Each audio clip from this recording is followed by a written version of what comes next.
Кейбір адамдардың дауысын естігенде, дауысы қойылған екен, дауысы жағымды екен, дауысы күмбірлеген екен деп айтып жатамыз. Кейбір адамдардың дауысы табиғатынан жағымды болады. Ал егер сіздің дауысыңыз табиғатынан баяу, әлсіз, міңгірлеген болса, мойымаңыз. Дауысты күнделікті жаттықтыру арқылы дикциямен, артикуляциямен, мимикамен, тыныспен жұмыс жасау арқылы сіз де жағымды дауысқа қол жеткізе аласыз. Amazing! Бірақ бір нәрсені ескеріңіз. Дұрыс тыныстамай, тынысты дұрыс қолданбай жатып, дауысты дамыту мүмкін емес. Мен алғашқы сабақтарымда тыныс алу туралы, мимика туралы ақпараттар айтқан болатынмын. Егер сол видеоларды көрген болсаңыз, сізге барлығы түсінікті болады. Сәлем, менің есімім Мадина. Мен актриса әрі педагогпын. Менің еркін сөйле каналымда еркін сөйлеуді үйренуге мүмкіндігіңіз бар. Ендеше арнадан алыстамаңыз. Бүгін бізде 4-ші сабақ. Сабағымыздың тақырыбы дауыс. Адамның өзіне қаншалықты сенімді екенін оның дауысынан аңғаруға болады. Егер сіз де сенімді сөйлегіңіз келсе, каналға тіркеліп, лайк басып, колокольчикті қосып қойыңыз. Біз бастаймыз. Дауыс физиологиялық ерекшеліктеріне қарай 4 сипатқа ие. Олар дауыс күші, дауыс тембрі, дауыс жоғарылығы және дауыс ауқымдылығы. Біз сіздермен болашақта осы 4 сипаттың әрқайсысына жеке-жеке тоқталып, оларға жаттығу жасайтын боламыз. Достар, дауысты тәрбиелеп, дамыту үшін ең алдымен дыбысты бағыттап үйренуіміз қажет. Мысалы, сіз допты белгілі бір бағытқа лақтырасыз. Тисе тасқа, тимесе терекке деп лақтыра бермейсіз ғой. Сіз допты белгілі бір бағытта лақтырасыз. Сол секілді біз де дыбысты бағыттап үйренуіміз қажет.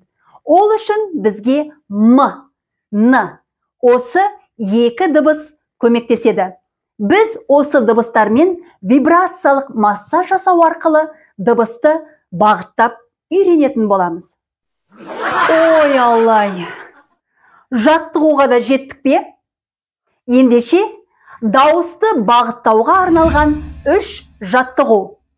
Ең алдымен қалыпты жағдайда тік тұрамыз, одан кейін демді мұрнымыз арқылы диафрагмаға аламыз.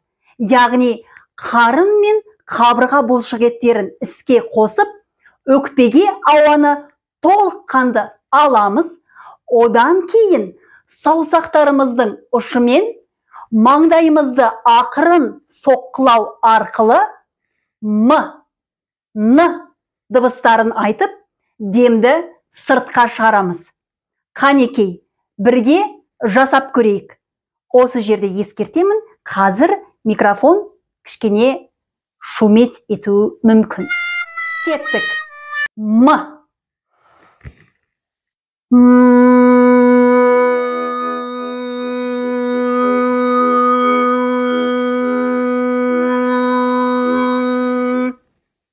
Н.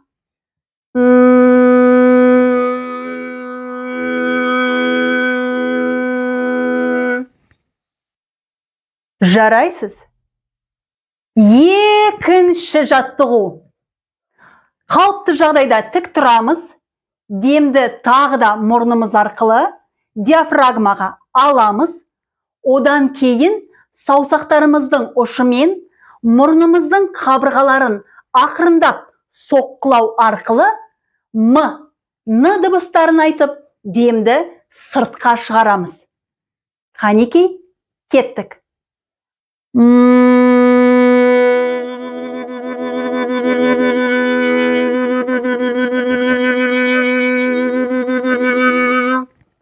Н.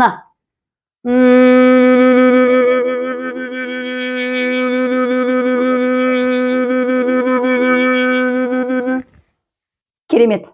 Осы жерде сізге ескерту. Жаттығуларды менің соңымнан автоматты түрде жасамаңыз. Әр жаттығуға мән беріңіз. Егер жоғарыдағы жаттығуларды дұрыс жасаған болсаңыз, сіз дыбыстардың мұрныңызда тұрғанын сезу керексіз. Оны сезу үшін өзіңіз тағы бір мәрте жасап көріңіз. Вай, сіз болып, біз болып әйтеуір үшінші жаттығуға да жеттік. Ал үшінші жаттығуды жасау үшін тағы да қалыпты жағдайда тік тұрамыз. Демді мұрын арқылы диафрагмаға толық аламыз. Енді кеудеңізде 3 бұрышты елестетіңіз. Саусақтарымыздың ұшымен М, Н дыбыстарын айту арқылы кеудемізді ақырын соққылаймыз. Осы жаттығуды дұрыс жасайтын болсаңыз, сіз М, Н дыбыстарының тура кеудеңіздің ішінде тұрғанын сезесіз. Осы жерде тағы да микрофон дызылдауы, шыңылдауы мүмкін. Оған мән бермей-ақ қойыңыз. Сіз 2 қолмен жасайсыз, мен микрофонға бөгет болмас үшін 1 қолмен көрсетемін. Кеттік. М.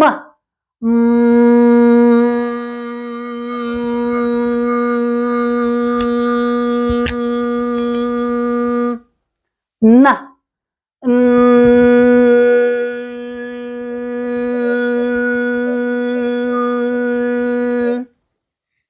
Тамаша.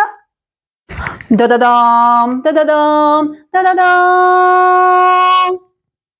Осымен 4-ші сабағымызда өз мәресіне жетті. Достар, міңгірлеп сөйлегенше, күмбірлеп сөйлеңіздер. Осы жаттығуларды күнделікті жасау арқылы сіз де еркін сөйлейтін боласыз. Сау болыңыз.